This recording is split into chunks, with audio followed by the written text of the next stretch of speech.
ಸಿರ್ಸಿ ತಾಲೂಕಿನ ಕಾಗೇರಿ ಗ್ರಾಮದಲ್ಲಿರುವ ಸಂಸದ ವಿಶ್ವೇಶ್ವರ ಹೆಗಡೆ ಕಾಗೇರಿಯವರ ಮನೆಯಂಗಳದಲ್ಲಿ ರಾತ್ರಿ ವೇಳೆ ಚಿರತೆ ಕಾಣಿಸಿಕೊಂಡಿದ್ದು ಕಾಗೇರಿ ಕುಟುಂಬ ಸೇರಿದಂತೆ ಸ್ಥಳೀಯರು ಕೂಡ ಆತಂಕಿತರಾಗಿದ್ದಾರೆ.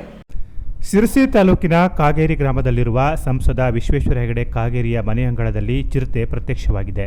ಚಿರತೆ ಬಂದಿರುವುದನ್ನು ಗಮನಿಸಿದ ಕಾಗೇರಿಯವರ ಮನೆಯ ಸಾಕುನಾಯಿ ಚಿರತೆಯನ್ನ ಅಟ್ಟಿಸಿಕೊಂಡು ಹೋಗಿದೆ.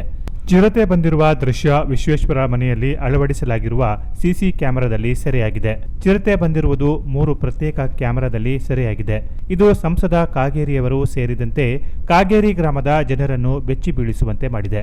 ಸಿರ್ಸಿ ತಾಲೂಕಿನ ಸುತ್ತಮುತ್ತ ಚಿರತೆ ಆಗಾಗ ಪ್ರತ್ಯಕ್ಷವಾಗುತ್ತಿದ್ದು, ಇವು ನರಬಲಿ ಪಡೆಯುವ ಮುನ್ನವೇ ಅರಣ್ಯ ಇಲಾಖೆಯವರು ಮುಂಜಾಗ್ರತೆ ಕ್ರಮ ವಹಿಸಬೇಕಾಗಿದೆ.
Canara plus news, Sirsi.